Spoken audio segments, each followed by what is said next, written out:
नमस्कार मित्रों अक्सर लोगों के मन में यह भाव उठता है कि ब्रह्मा, विष्णु और महेश में सबसे बड़ा कौन है, अर्थात इन त्रिदेवों में श्रेष्ठ कौन है। तो आज हम इसी विषय पर भगवत महापुराण के 10वें स्कंद के अध्याय 89 के आधार पर बताएंगे कि इसकी वास्तविकता क्या है। तो मित्रों, बात उस पूर्व काल की है जब एक बार सरस्वती नदी के पावन तट पर यज्ञ प्रारंभ करने के लिए बड़े बड़े ऋषि मुनि एकत्र होकर बैठे। उन लोगों में इस विषय पर वाद विवाद चला कि ब्रह्मा, शिव और विष्णु में सबसे बड़ा कौन है।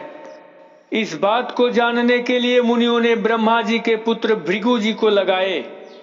तब भृगु मुनि सर्वप्रथम ब्रह्मा जी के धैर्य आदि की परीक्षा करने के लिए न तो उन्हें नमस्कार किया और न तो उनकी स्तुति ही की। उनके इस तरह के व्यवहार से ब्रह्मा जी क्रोध के मारे आग बबूला हो गए। किंतु जब सामर्थ ब्रह्मा जी ने देखा कि यह तो मेरा ही पुत्र है, तब अपने मन में उठे हुए क्रोध को भीतर ही भीतर दबा लिया। इसके बाद महर्षि भृगु कैलाश गए। देवाधिदेव भगवान शंकर ने जब देखा कि मेरा भाई भृगु जी आए हैं, तब उन्होंने बड़े आनंद से खड़े होकर उनका आलिंगन करने के लिए भुजाएं फैला दी। परंतु महर्षि भृगु ने उनसे आलिंगन करना स्वीकार न किया और कहा, तुम लोक और वेद मर्यादा का उल्लंघन करते हो, इसलिए मैं तुमसे नहीं मिलता। तब भृगु जी की यह बात सुनकर भगवान शंकर क्रोध के मारे तिलमिला उठे।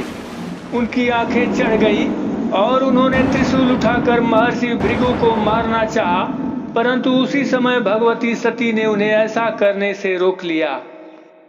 अब महर्षि भृगु जी भगवान विष्णु जी के निवास स्थान बैकुंठ में गए। उस समय भगवान विष्णु लक्ष्मी जी की गोद में अपना सिर रखकर लेटे हुए थे। भृगु जी ने जाकर उनके वक्ष स्थल पर एक लात कसकर जमा दी। तब भक्तवत्सल भगवान विष्णु लक्ष्मी जी के साथ उठ बैठे और झटपट अपनी सैया से नीचे उतरकर मुनि को सिर झुकाकर प्रणाम किए और बोले, ब्राह्मण, आपका स्वागत है। आप भले पधारे। इस आसन पर बैठकर कुछ क्षण विश्राम कीजिए।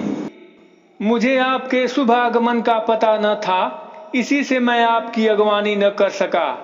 मेरा अपराध क्षमा कीजिए। यूं कहकर भृगु जी के चरणों को भगवान अपने हाथों से सहलाने लगे।